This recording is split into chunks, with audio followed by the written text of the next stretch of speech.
How many kiddos are you planning to have? Thoughts on vasectomy and tying tubes? Do you get overstimulated with noise in the house? How did you meet your husband? Did I grow up Christian? Fitness routine during and post pregnancy. Can you talk about your experience with twins? How do you navigate mom guilt? Hello everyone, welcome back to my channel. Today I'm going to be doing my first Q&A, which I'm super excited about.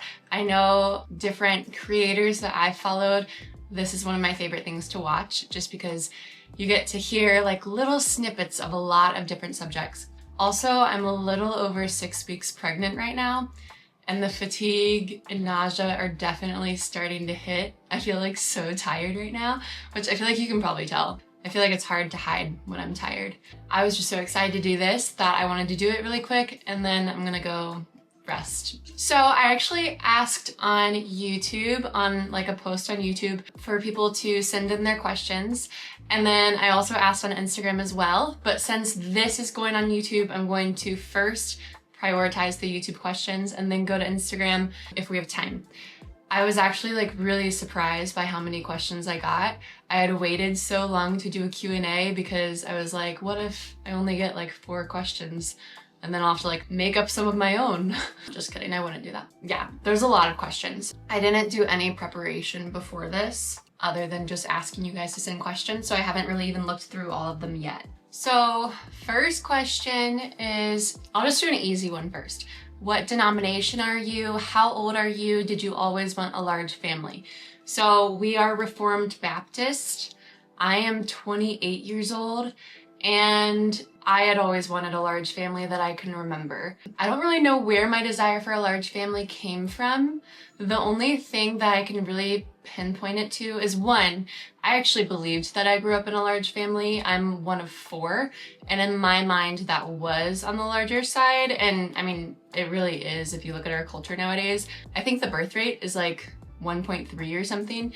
So I feel like, yeah, 1, I already considered myself a part of a large family, and then 2, I just remember there was this one family in my school that I was really drawn to, and they had, I think, 6 kids.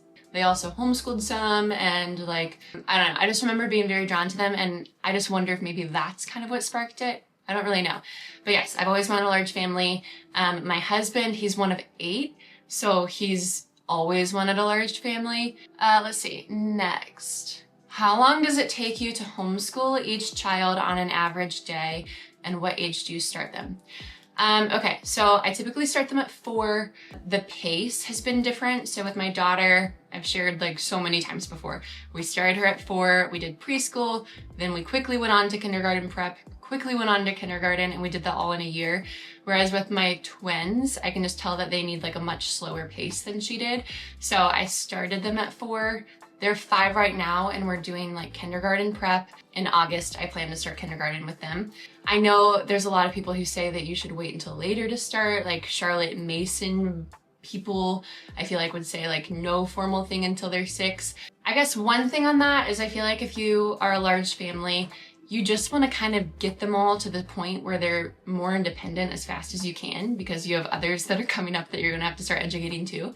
So like, getting my daughter reading already can make it to where she can be more independent in things while I'm having to work with the twins and then working with Draper soon. When I say starting them at 4, with my daughter, yeah, it was a faster pace. But with my twins, even though we like started them, it was such a slow pace. I mean, even their pace right now is still very slow. I really only do it with the twins 2 days a week right now. And it's very just like chill, fun play. So even though it's like formal, it's still not like intense or anything. How long does it take? So with the twins, probably like 30 or 45 minutes. Not much at all. And that's for 2 of them, so I don't know how much it would be if it was just one of them. And most of it's just like coloring. So it just depends on how long they want to spend on their pictures. Sometimes they just want to scribble it and move on. Sometimes they're like really wanting to focus and make it perfect, and that takes longer. And then for my daughter, it's usually about 3 hours, just, you know, sometimes depending on attitudes and just like how hard she's working Where do you find your dresses, specifically pregnancy, nursing friendly? My favorite place for dresses is Neuflora, which is tough because they do like monthly drops. So I can't just like link a dress I got from them to share with you guys because by the time I do, they won't have it anymore. But Neuflora is my favorite. I also do love Free People. One thing I have done is, if you've heard of thredUP, I have gotten a lot of dresses from like Free People and Anthropologie on thredUP for like a fraction of the cost. So I would actually definitely check out that if you're looking for dresses. On them being specifically pregnancy and nursing friendly, I feel like it's more about just like the fit of the dress and if it's like stretchy. So yeah, I mean, when you're nursing, you can't really wear any like high necklines that aren't stretchy. So that's like one thing to avoid.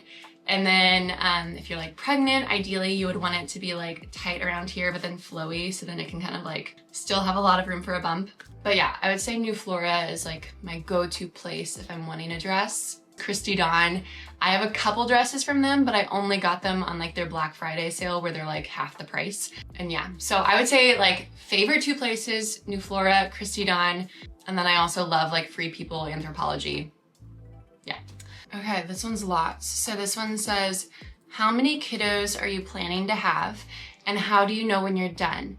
Do you take a break from homeschooling when you are freshly postpartum? And for how long do you homeschool year round? Okay, so that's like 5 questions.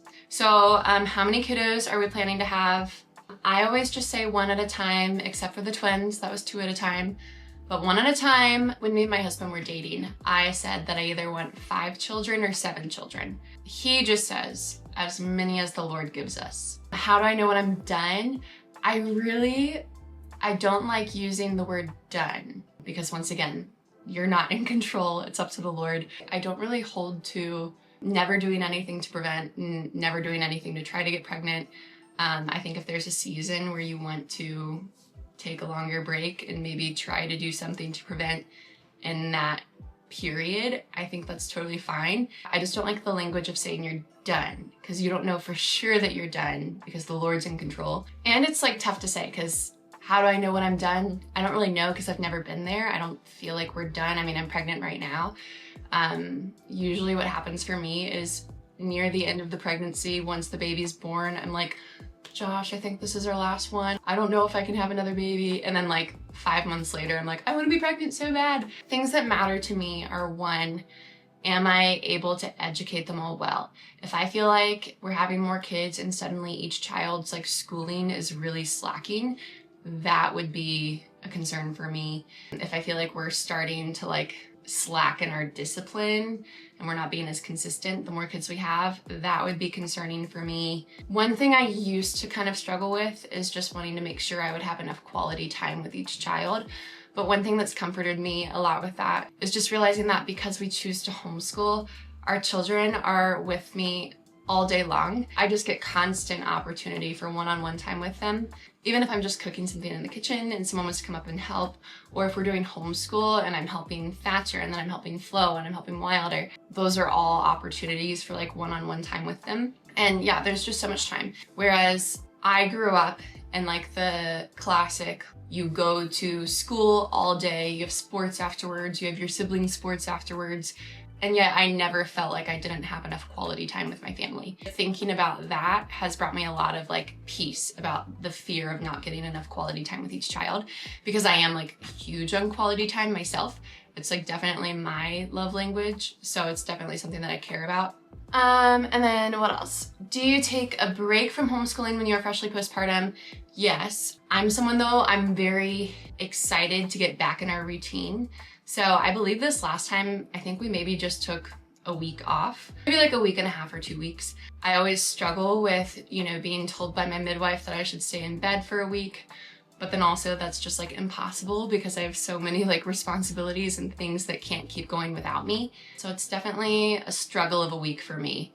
And then do we homeschool year round? I like the idea of having a break in the summer from school because we have so many kids and because our homeschool, I feel like is a really good, rich curriculum, and it takes more time than other ones we've done in the past. Our life when homeschooling is very busy, and it would be nice to have at least like a month off in the summer so that if there's any like projects I want to do around the house or just like big things like that, I can plan those things for the summer months. And I also just think it's just fun to have a break, but I also don't want to take too long of a break to where like my children forget everything they learned and they get out of the routine. So ideally, I would like to have like a 6-week break. Right now, we're on schedule to end in May. So I might take a few weeks off, maybe if we like go to the beach, or I even thought of like taking a week off just to finally fix our kitchen cabinets. Or I even thought about starting homeschool 2 weeks earlier. So then we would be starting like mid-July. So we could be 2 weeks ahead. So then we don't get behind when the baby's born and we take 2 weeks off. I wouldn't necessarily say we're year-round, but I also just don't want a big break. Okay, so it says, how did you decide which curriculum to homeschool with? Do you spend one-on-one time with each child? And if so, what ways have you done that? So we started The Good and the Beautiful. I enjoyed it. It was very fun, very simple, very easy to follow. And I feel like that's like a good place to start. And then we started doing CC along with that. And with CC, I started looking more into like classical education and then kind of, you know, hearing about like, well, CC's neoclassical, it's not true classical. And then I was also just looking into Charlotte Mason, and I was just looking into all the different like homeschool philosophies. And I decided for myself on classical, which all 3 of those things would claim they're classical, but I feel like the true classical. So then I was kind of looking into different curriculums that were classical. I like looked into Veritas, but that's more expensive. I was hesitant on Memoria because I had a family member that did Memoria and then switched. So in my mind, I was like, oh, well, I probably shouldn't do Memoria. But then I had some friends at church that were using Memoria and talked to me about it. And then I actually like looked into it and fell in love. So Memoria is where we landed. I love it so much. I'll link it down below. It really is just such like a beautiful, rich curriculum. So someone asked, how do you plan your weeks? And if you do, that's one I might actually just make a whole video on, because I do have like a chart that I've made that I hang in our fridge to help us kind of like stay on schedule. And I don't always totally stick to it, but I might just do like a whole video on that one. Current favorite baby names or names you love but won't use. I'll do another just whole video on that one too. Next is, do you get overstimulated with noise in the house? If so, how do you manage? So I've always said that if it's like happy noise, then I can handle it fine. So if it's like the kids playing the piano and like playing together well, I'm fine. If it's like bad noise where like someone's crying, kids are fighting, or sometimes they're playing in a way to where you can tell it's gonna go bad, I feel like if I need to, I'll separate people, discipline people. We also have a rule of no screaming in the house, so I'll just enforce that rule. But there are times where there's just noise and I do get overstimulated. And I feel like for me personally, those are times where I have things going on myself that are causing me to like get overstimulated. So maybe it's I'm pregnant and I'm feeling nauseous and tired and the noise is just not helping me. Or maybe I'm just like stressed about all these things I have to do, or maybe there's something else going on in my life that is just like adding to my mental stress. And I'm not saying I do this every time. Ideally, I would like go to the Lord with it. I would talk to my husband about it so I can just get it like out of my mind. And yeah, I guess just try to realize that it's a problem with myself and just try to calm myself down. So how old are you? Already answered that, I'm 28. How long have you been married? I've been married almost 8 years in September. How did you meet your husband? Oh, this is a fun one. This is one I should probably do a whole video on, but I'll give you like the quick story. We met on a Christian dating app called CrossPaths. I don't even think it exists anymore. I think it may have morphed into something else, but it was fun because on the app you could say like what kind of Christian you were and it would label you by a color. So I just remember if you were green or yellow, that was good. If you were like orange, that meant you only went to church on like Easter and Christmas. If you were red, that was bad, but I forget what red was. So it was such a small app. I feel like you like swiped through everyone very quickly, but I met my husband there and then we very quickly got married. So we met on the app in March and then we were married by September. And then someone else asked what state I'm from. So I'm from Kentucky. He's from North Carolina. When we got married, I moved here. But when we were dating, he would drive up to Kentucky every other weekend. And it's like a 7 or 8 hour drive without kids. We just were very intentional and got married very quickly. Oh, did I grow up Christian? So yes, I was raised in a Christian home. My family was very much the kind of family where anytime the church doors were open, we were there. I was raised in a independent Baptist church, I believe, and then I think they switched to Southern Baptist. I don't think it was Reformed, but I think it was Calvinistic, because I remember learning like the doctrines of grace, the 5 solas, but it was very dispensational in eschatology, so I wouldn't say it was Reformed. How can you still homeschool and do everything else while feeling sick or exhausted? Also, I saw in one of your reels you had a chemical pregnancy. Would love to hear about that. So yes, I did have a chemical pregnancy. We've been wanting to be pregnant for a while, and my first cycle had a chemical pregnancy. I basically had tested like 3 times over a couple days. Usually I'll get a faint positive early on and then I'll test again over the next couple days just to make sure it gets darker. And this time I had gotten like a faint positive, then one a little darker, and then one a little lighter, but they were all like positives. I don't know, I asked ChatGPT and ChatGPT told me that it was a chemical pregnancy. I'd never even really heard of one or knew what it was, but then the way that my body was responding after that confirmed it for me because it was just like TMI. So that was that. Okay, someone asked, how and when do you get your baby to sleep through the night? And then someone also said, how did you sleep train your kids to not sleep in your room? I believe there's more on sleep training, so I'm thinking maybe I should just do a whole video on that one, and I can share our experience sleep training all of our kids. We kind of did it different each time, just depending on how they were. I will say with my daughter, she was our first, she was like a miracle baby that came home from the hospital sleeping through the night. And within the first month, she was sleeping like 14 hours a night. So that was my first baby, high expectations. But yeah, I'll just do a whole video on that one. Fitness routine during and post pregnancy. During pregnancy, I try to just keep my same workout routine that I had prior. I've heard from doctors that that's safe as long as you were already doing it before you got pregnant. Like, don't pick up some rigorous workout routine during your pregnancy if you weren't that way before. And then post pregnancy, I do try to follow the rules and wait like 6 weeks until starting everything. I am though the type that's like ready to go much earlier than that, like wanting to get back into it earlier than they say I should. But even then, I just listen to my body. Like, I remember this last postpartum period, I like went to do, maybe it was deadlifts, and it just felt wrong. Like I just could tell, like, okay, I'm not gonna do any more of those for a while. So I took a break from that. I believe hip thrusts were another one that I took a break from postpartum, or just like took a longer break from postpartum just because it felt like it just didn't feel right. So I will say, just, you know, if something doesn't feel right, then don't do it. For pregnancy, I really just try to stick to the same routine that I'm already doing beforehand. And then postpartum, kind of the same thing.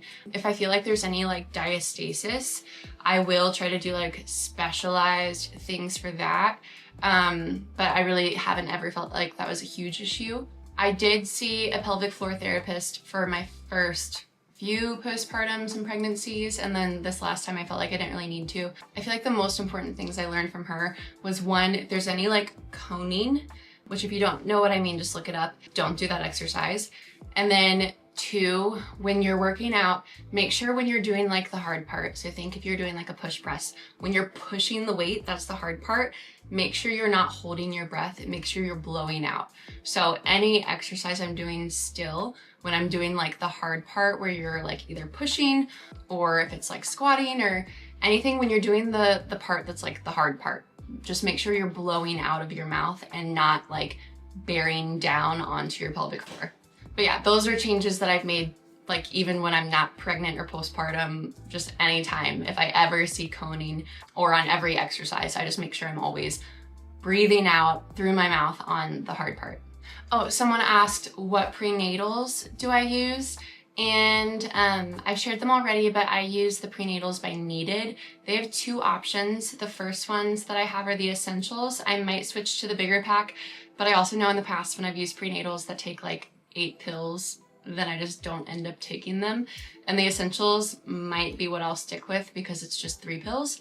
So we'll see. As of right now, I'm using the Essentials Prenatals by Needed. And I have a link for them. You can get 20% off with my link, so I'll put it below. Thoughts on vasectomy and tying tubes once done having babies as a Christian? We would be against that.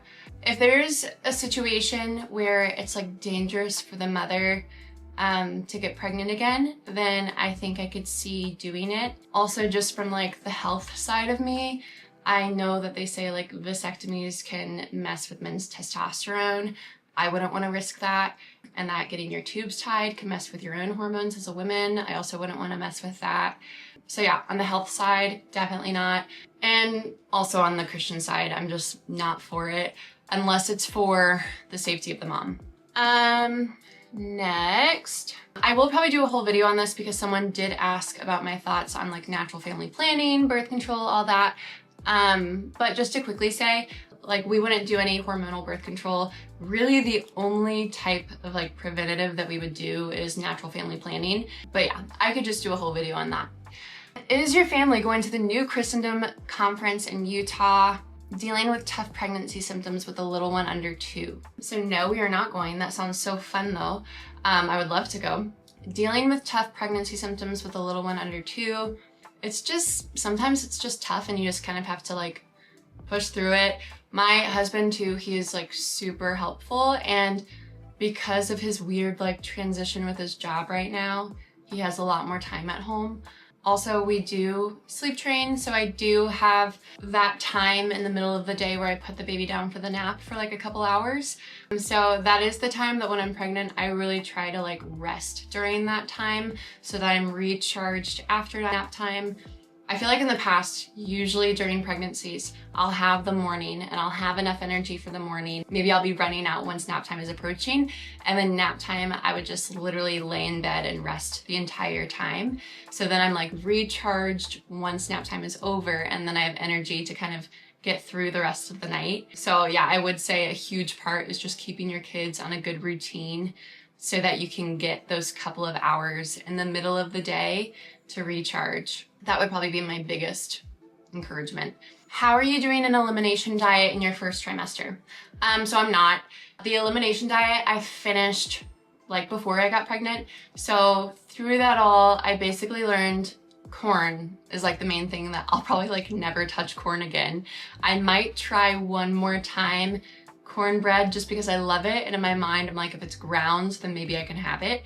I feel like I've said this a million times. Yeah, so I finished elimination diet. I'm not doing it anymore.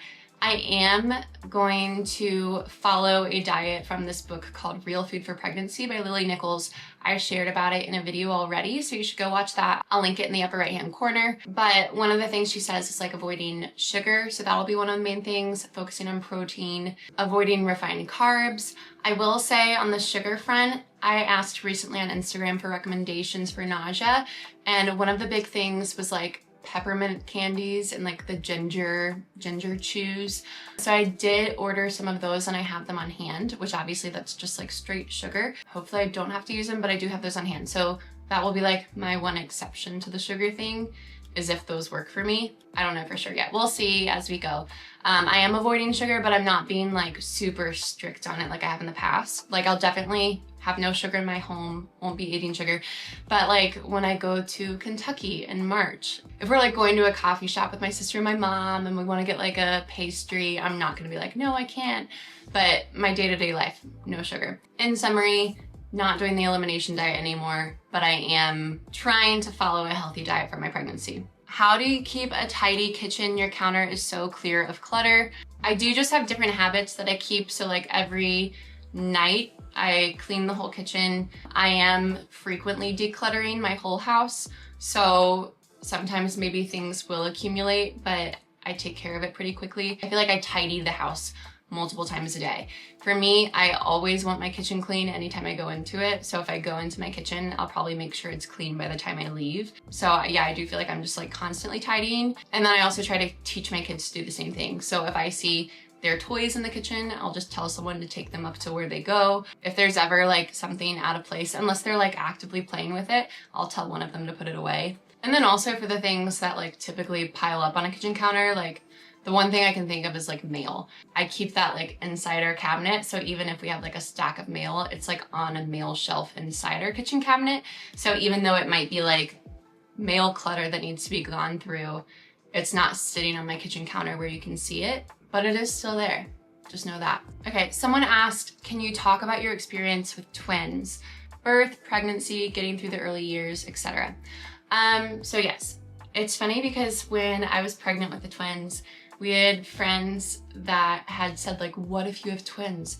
And I was like, well, if we had twins, like I'll have to move back to Kentucky to get my family's help, which is funny because we ended up having twins. So it's just funny that was even a conversation. Pregnancy with the twins, I do feel like everything was kind of elevated. So I feel like I was more nauseous, more tired.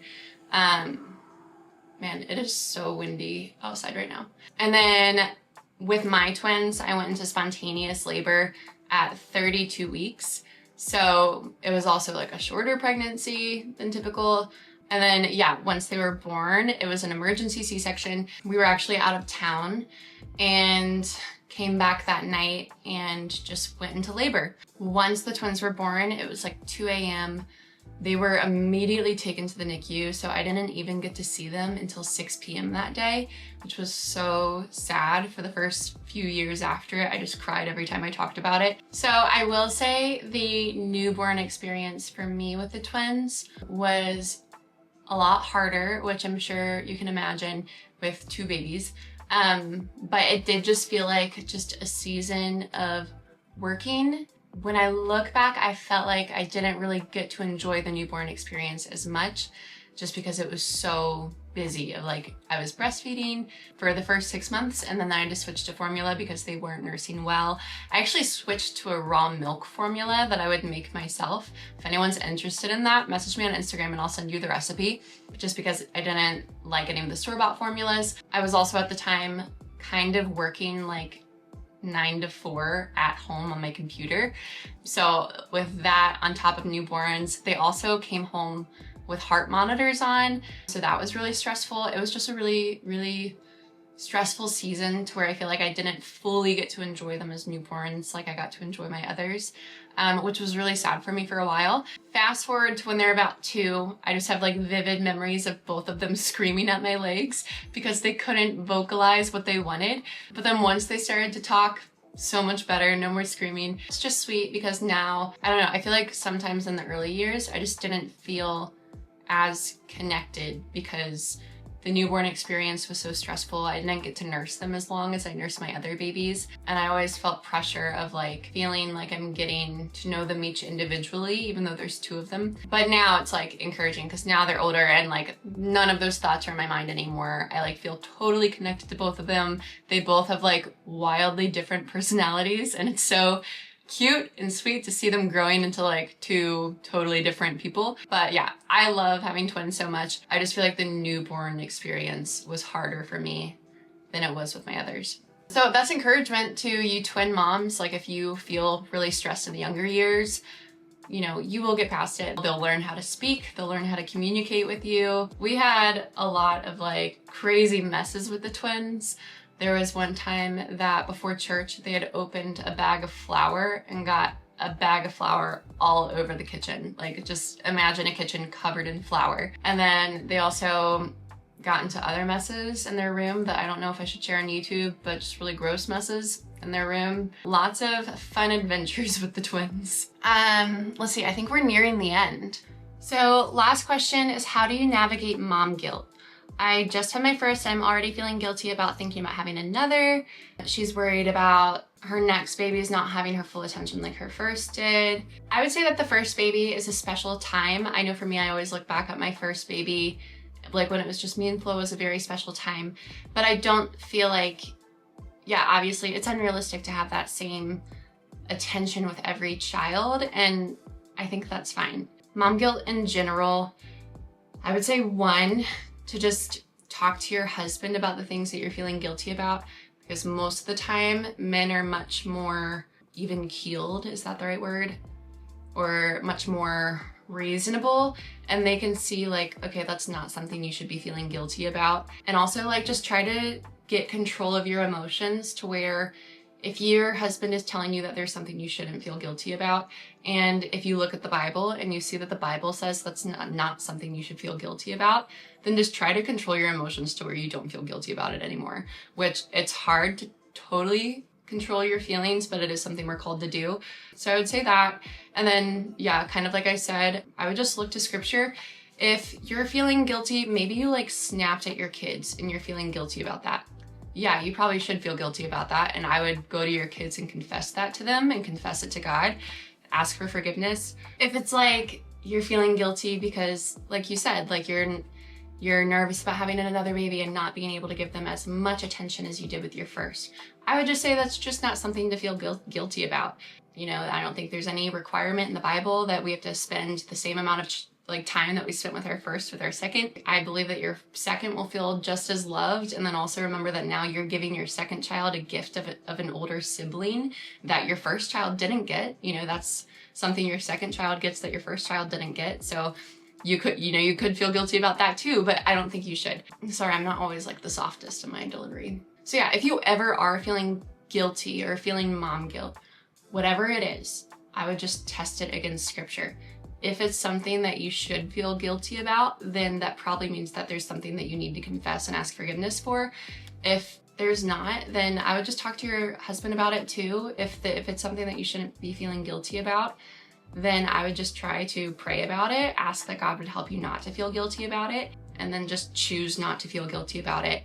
If it's something like spending time with your kids, then just try to make intentional time. So like for me, sometimes with my kids, I would feel guilty about not spending enough one-on-one time with each of them because quality time is a huge thing for me. So then what I started doing was every Saturday morning, I would take one of the kids out on a one-on-one date. And this has been over a year now probably that we've done this, where every Saturday, starting from oldest to youngest, I'll take one of them with me. We usually go to Costco, get groceries, and then maybe we'll go one more place. We used to like start at a coffee shop, we'd get coffee, maybe we'd share, the place we would go has food, so maybe we'd share like an omelet, and then we'd go to like run errands if there's anything I needed to get. And literally even just running errands, the children love it. And I feel like that has totally taken care of that like mom guilt that I had.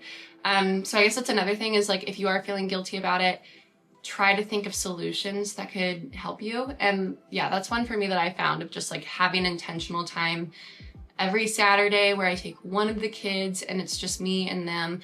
I try to be very just focused on them. I try not to be on my phone. I try to ask them tons of questions. So every time we're in the car, I'll ask them questions like, what's their favorite color? Just make sure it hasn't changed. What's their favorite dinner that mama makes them? What's their favorite game right now? What do they love to play outside? Just whatever questions I can think of. So yeah, I try to have intentional time, and then in that intentional time, be very intentional about it. I feel like that answer is all over the place. I hope it answered your question and helped you. Sometimes I have a hard time being very sensitive and not too logical. I feel like I'm like more on the logical side than the emotional side. Anyways, okay. So that's actually all of the questions that were asked on YouTube. I might make a part 2 for the Instagram questions. I don't know if many of them are like repeats of these questions, but if they're not, then I might make a part 2 for the Instagram questions. I hope you guys enjoyed this video. If you did, please like and subscribe. I post videos every Tuesday and Thursday. I'll see you in the next one.